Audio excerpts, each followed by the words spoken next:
ഇത് നമ്മുടെ മൈസൂരാണ്. ചരിത്രവും സംസ്കാരവും സങ്കലനമായ ഒരു സുന്ദരമായ നഗരം. ഇന്ന് നമ്മൾ കാണാൻ പോകുന്നത് വളരെ ഫേമസ് ആയ 2 സ്ഥലങ്ങളാണ്. ഒന്ന് ചാമുണ്ഡി മല കയറി ചാമുണ്ഡി ടെമ്പിൾ കാണാൻ പോകുന്നു. പിന്നെ നമ്മൾ സെന്റ് ഫിലോമിന കത്തീഡ്രലിലേക്കുമാണ് പോകുന്നത്.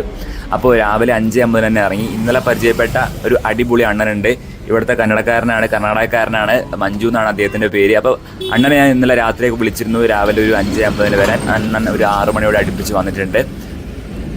പുള്ളി ഒരു കന്നഡക്കാരനാണ്, പക്ഷേ അല്പം തമിഴും ഇംഗ്ലീഷും അറിയുന്നുണ്ട്. എനിക്ക് കമ്മ്യൂണിക്കേറ്റ് ചെയ്യാൻ വലിയ പാടുണ്ടായിരുന്നില്ല. എനിക്ക് കന്നഡ ഒട്ടും തന്നെ അറിയില്ല.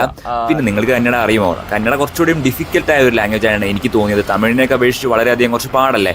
പിന്നെ നമ്മളെ മൈസൂർ സീരീസിൻ്റെ 2ാമത്തെ വീഡിയോ ആയിട്ടാണ് ഇത്. നിങ്ങൾ ആദ്യമായിട്ടാണ് ഈ ചാനൽ കാണുന്നതെങ്കിൽ സബ്സ്ക്രൈബ് ചെയ്യാൻ മറക്കണ്ട. പറ്റുമെങ്കിൽ വീഡിയോ ഒന്ന് ലൈക്ക് ചെയ്യുക, മറ്റുള്ളവർക്കും ഷെയർ ചെയ്യുക. മൈസൂർ പാലസിൻ്റെ അവിടെ നിന്ന് ഏകദേശം 12 കിലോമീറ്ററോളം ദൂരമുണ്ട് ചാമുണ്ഡി മലയിലേക്ക്. അപ്പോൾ നമ്മൾ ചാമുണ്ഡി മല കയറുമ്പോൾ തന്നെ വളരെ വിശാലമായ കാഴ്ചകളാണ് കാണുന്നത്. മൈസൂർ സിറ്റി ഇവിടെ നിന്ന് നന്നായി തന്നെ കാണാൻ കഴിയും. നല്ല കാറ്റും ഉണ്ടായിരുന്നു, നല്ല തണുപ്പാണ് ഈ യാത്രയിലുടനീളം നമുക്ക് കിട്ടുക. രാവിലെ ആയതുകൊണ്ട് തന്നെ നല്ലൊരു ഫ്രഷ്നെസ് ആയിരുന്നു.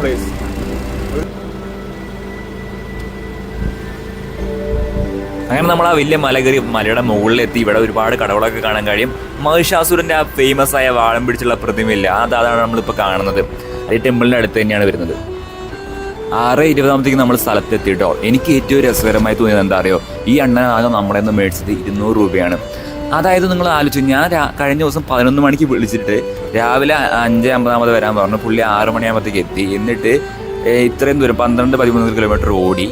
എന്നിട്ട് പുള്ളി അതിൻ്റെ ആകെ 200 രൂപ മേടിച്ചിട്ടുള്ളൂ. നമ്മുടെ ഇവിടുത്തെ നാട്ടുകാരാണെങ്കിൽ ഇവിടുത്തെ ഓട്ടോ ഡ്രൈവേഴ്സ് ആണെങ്കിൽ അതിലും കൂടുതൽ എന്തായാലും മേടിക്കുന്നത് എനിക്ക് തോന്നുന്നത് ഒരു 10-300 രൂപയെങ്കിലും മേടിക്കില്ലേ അല്ലേ? നിങ്ങളൊന്ന് ഗസ് ചെയ്തു, അത്രയും കിലോമീറ്റർ ഓടിപ്പോൾ എത്ര മേടിക്കുന്നത്.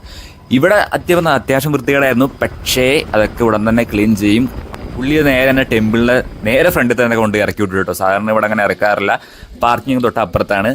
ഈ ടെമ്പിൾ എന്ന് പറയുന്നതില്ലേ വളരെ ചരിത്ര പ്രാധാന്യമുള്ളൊരു സംഭവം തന്നെയാണ്. വിസ്മയമാണ്. 12ാം നൂറ്റാണ്ടിലാണ് ഈ ടെമ്പിൾ നിർമ്മിച്ചത്. ആലോചിച്ച് നോക്കുക, 1000 വർഷങ്ങൾക്ക് മുമ്പ്. ഇവിടുന്ന് ടെമ്പിളിൻ്റെ നേരെ ഓപ്പോസിറ്റ് വരുന്നത് ഒരു അടിപൊളിയായിട്ടുള്ള വിസ്മയിപ്പിക്കുന്ന സൂര്യോദയമാണ്. ഇവിടെ ഒരു മണ്ഡപമുണ്ട്, ചെറിയ മണ്ഡപമാണ്. അതിൽ കയറി ഒരുപാട് പേര് ആ സൂര്യോദയം ഒന്ന് കണ്ട് രസിക്കുന്നുണ്ട്. നമുക്കും അങ്ങോട്ടേക്കൊന്ന് കയറി നോക്കി നോക്കാം അവിടെ നിന്നുള്ള വ്യൂ എങ്ങനെയാണെന്ന്.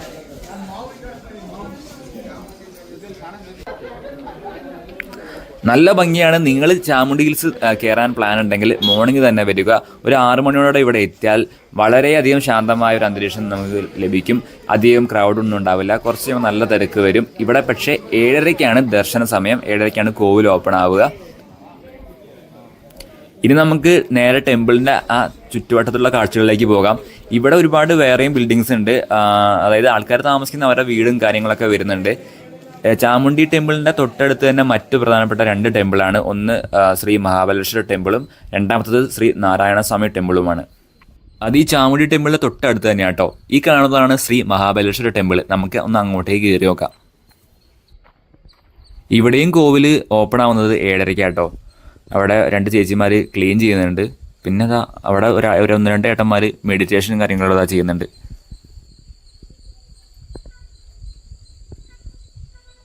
നമ്മൾ ശരിക്കും ഒരു ചരിത്രത്തിൻ്റെ ഭാഗമായിട്ട് ഇതിലൂടെയൊക്കെ സഞ്ചരിക്കുമ്പോൾ നമുക്ക് ഫീൽ ചെയ്യും. കാരണം അത്രയ്ക്കധികം പഴക്കമുള്ള ടെമ്പിളും കാര്യങ്ങളുമാണ് ഈ കാണുന്നത്. അതിൻ്റെ ആർക്കിടെക്ചർ സ്റ്റൈല് കണ്ടില്ലേ? ഗോപുരത്തിൻ്റെ ഒക്കെ ഒരു സ്റ്റൈല് വളരെയധികം മനോഹരമാണ്, നമ്മളെ വിസ്മയിക്കുന്നതാണ്. നിങ്ങളിങ്ങനെ ഒരു യാത്രയൊക്കെ പ്ലാൻ ചെയ്യുന്നുണ്ടെങ്കിൽ തീർച്ചയായും മൈസൂരിൽ ഈ കാഴ്ചകളൊന്നും മിസ് ചെയ്യാൻ പാടില്ല. തൊട്ടടുത്ത് തന്നെ ശ്രീ നാരായണസ്വാമി ടെമ്പിളും ഉണ്ട് ഇതിൻ്റെ അടുത്ത് തന്നെ. നമ്മൾ അങ്ങോട്ടേക്കാണ് ഇപ്പോൾ പോകുന്നത്. ഇപ്പോൾ ഇവിടെ 2 കുരങ്ങന്മാരെ കാണാം കേട്ടോ. അവിടെ ഇരിക്കുന്നുണ്ടല്ലേ, 3 എണ്ണം ഉണ്ട്.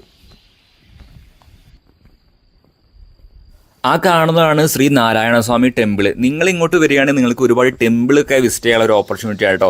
പിന്നെ ഏത് മതവിശ്വാസിയാലും ദൈവവിശ്വാസിയാലും വരുന്നതുകൊണ്ട് യാതൊരു കുഴപ്പമില്ല. ടെമ്പിളിന് വിസിറ്റ് ചെയ്തതിലും കുഴപ്പമില്ല. ഇതിലൂടെ ചുറ്റി നടന്നാൽ തന്നെ നല്ല രസകരമാണ്. നമ്മുടെ സംസ്കാരവും കൾച്ചറൊക്കെ നമുക്ക് അറിയാനുള്ളൊരു അവസരം കൂടി ഇവിടെ നമുക്ക് ലഭിക്കുന്നതാണ്. ഞാനിപ്പോൾ അവിടെ നിന്ന് 1-2 ഫോട്ടോയൊക്കെ എടുത്ത് പിന്നെ അങ്ങോട്ടേക്ക് ഒരു ടെമ്പിളിലേക്ക് നമ്മുടെ പൂജാരി വന്നിട്ടുണ്ട്. പുള്ളി പൂജയും കാര്യങ്ങളൊക്കെ തുടങ്ങാനുള്ള ഒരു പരിപാടിയിലാണ്. അപ്പം നമ്മൾ അവിടെ നിന്ന് ഇറങ്ങി പിന്നെ ചാമുണ്ഡേശ്വരി ടെമ്പിളിൻ്റെ അടുത്തേക്ക് തന്നെ വന്നു. ഇവിടെ ഇപ്പോൾ കണ്ടോ എല്ലാ സംഭവങ്ങളും ആ ക്ലീനായി ആ വൃത്തിയോടൊക്കെ മാറി അവരത് നല്ല ഉഷാറാക്കി എടുക്കുന്നുണ്ട്. നമ്മൾ വന്നപ്പോൾ കുറച്ച് വൃത്തികളായിരുന്നു, ഇപ്പോൾ അവരെല്ലാം ക്ലീൻ ചെയ്ത് തുടങ്ങിയിട്ടുണ്ട്.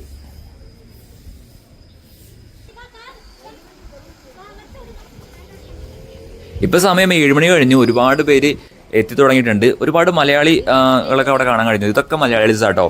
ഇതിൻ്റെ അടുത്ത് തന്നെയാണ് ബസ് സ്റ്റാൻഡ് വരുന്നത് ഇവിടുത്തെ. അപ്പോൾ അവിടെ ഒരു ബസ് കിടപ്പുന്നുണ്ടോ, ഞാൻ ബസ്സിൽ കയറി ചെയ്തിട്ട് നേരെ നമ്മുടെ മൈസൂർ സിറ്റിയിലേക്ക് ഇനി പോവുകയാണ്. 25 രൂപയാണ് ഇവിടുന്ന് ബസ് ചാർജ് വരിക കേട്ടോ മൈസൂർ സിറ്റിയിലേക്ക്. ഇവിടെ താഴ്വാരത്തെ കാഴ്ചകളൊക്കെ വളരെയധികം മനോഹരമാണ്, നല്ല രസമാണ്. മൈസൂർ സിറ്റിയൊക്കെ ഇവിടുന്ന് നല്ല അടിപൊളിയായിട്ട് കാണാൻ കഴിയും. അങ്ങനെ ചാമുണ്ടി മല ഇറങ്ങി നമ്മളിതാ സിറ്റി ബസ് സ്റ്റാൻഡ്, മൈസൂരിലെ സിറ്റി ബസ് സ്റ്റാൻഡിലാണ് ഇപ്പോൾ എത്തിയിരിക്കുന്നത്. മൈസൂരിൽ 2 പ്രധാന ബസ് സ്റ്റാൻഡുണ്ട്, ഒന്ന് സിറ്റി ബസ് സ്റ്റാൻഡും 2 സെൻട്രൽ ബസ് സ്റ്റാൻഡുമാണ്. ഈ സെൻട്രൽ ബസ് സ്റ്റാൻഡിലാണ് നമ്മൾ മൈസൂരിൽ വന്ന് ഇറങ്ങിയത്. ഇൻ്റർസിറ്റി ബസ്സൊക്കെ അവിടെയാണ് സാധാരണ വരിക. ഇത് 2ാമത്തെ സിറ്റി ബസ് സ്റ്റാൻഡാണ്. ഇനി നമുക്ക് ഇവിടുന്ന് സെൻറ്റ് ഫിലോമിന കത്തീഡ്രലിലേക്ക് പോകണം. ഒരു ഓട്ടോ വിളിച്ചിട്ടുണ്ട്. റോഡ് സൈഡിൽ ഒരുപാട് പൂക്കച്ചവടക്കാരെ കാണാം കേട്ടോ. അങ്ങനെ നമ്മൾ ലൂർദസ് നഗറിലുള്ള അശോക റോഡിലുള്ള നമ്മുടെ സെൻറ്റ് ഫിലോമിന ചർച്ചിലേക്ക് എത്തിയിരിക്കുകയാണ്. സെൻറ്റ് ജോസഫ് ചർച്ച് എന്ന കത്തീഡ്രൽ എന്നൊക്കെ ഇത് അറിയപ്പെടുന്നുണ്ട് കേട്ടോ. ഇതാണ് ലൂർദസ് നഗർ. ഇതിൻ്റെ തൊട്ടടുത്ത് തന്നെയാണ് നമ്മുടെ റൂമും വരുന്നത്. നമ്മുടെ പാലസിൽ നിന്ന് ഒരു 800 മീറ്റർ ഉള്ളൂ ഇങ്ങോട്ടേക്ക്. അതൊരു ഹൈറ്റ് കണ്ടോ, ഒരു രക്ഷയില്ല കേട്ടോ. ഒരു ഹൈറ്റ്, എൻ്റെ ഹൈറ്റ് 53 മീറ്ററാണ് എൻ്റെ ഹൈറ്റ് വരുന്നത്. ഇന്ത്യയിൽ നിന്നല്ല ഏഷ്യയിൽ തന്നെ ഏറ്റവും ടാളസ്റ്റ് ആയിട്ടുള്ള ചർച്ചുകളിൽ ഒന്നാണ് ഈ സെൻറ്റ് ഫിലോമിന ചർച്ച്. 1936 ഈ ചർച്ച് നിർമ്മിച്ചത്. നിയോ ഗോത്തിക് സ്റ്റൈലാണ് ഇതിൻ്റെ നിർമ്മാണം നടന്നത്.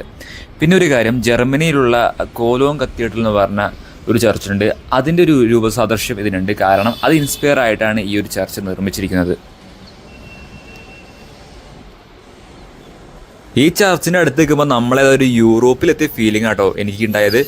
ഓരോ സൈഡിൽ എത്തുമ്പോൾ ഓരോ ഭംഗിയാണ്, ഒരു രക്ഷയില്ല. ഒരുപാട് മലയാളീസിനൊക്കെ കാണാൻ കഴിഞ്ഞു. ആ പോകുന്നതൊക്കെ മലയാളീസാണ്. പിന്നെ ഈ ചർച്ചിന് പ്രധാനമായും 3 എൻട്രൻസ് വരുന്നുണ്ട്. ആ എൻട്രൻസിലൂടെയൊക്കെ നമുക്ക് കയറാൻ കഴിയും. പിന്നെ ഒരു വെറൈറ്റി ആയുള്ള ഒരു ഇൻട്രസ്റ്റിംഗ് ആയ കാര്യം ഈ ചർച്ചിനുണ്ട്. ഈ ചർച്ചിൽ ഒരു അണ്ടർഗ്രൗണ്ട് ഏരിയ തന്നെയുണ്ട്. അത്യാവശ്യം വലിയൊരു ഏരിയ തന്നെയാണ്. നമ്മൾക്ക് ചർച്ചിൻ്റെ ഉള്ളിലോട്ട് കയറിയിട്ട് നേരെ അണ്ടർഗ്രൗണ്ടിലേക്ക് ഇറങ്ങാൻ പറ്റും. അങ്ങനെ ഇറങ്ങി അവിടുത്തെ കാഴ്ചകളൊക്കെ കാണാൻ കഴിയും.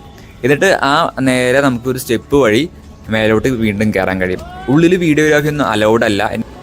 എന്നോട് വീഡിയോ ഒന്നും എടുക്കരുത് പറഞ്ഞതുകൊണ്ട് ഞാൻ ക്യാമറയൊക്കെ ഓഫാക്കി ഉള്ളത്തെ കാഴ്ചകൾ കണ്ട് പുറത്തിറങ്ങി. ഇപ്പോൾ പതിയെ തിരക്ക് കൂടിക്കൂടി വരുന്നുണ്ട്. അപ്പോൾ നിങ്ങൾ മൈസൂരിലേക്ക് വന്നാൽ ഈ കാഴ്ചകളൊന്നും മിസ്സാക്കണ്ട. നമുക്ക് അടുത്ത വീഡിയോ കാണാം. വാലയാമീച്ചസ് എന്ന് പറഞ്ഞാൽ ബൈ ഫ്രണ്ട്സ് എന്നാട്ടോ ലാറ്റിനിൽ. ഓക്കെ, വാലയാമീച്ചസ്.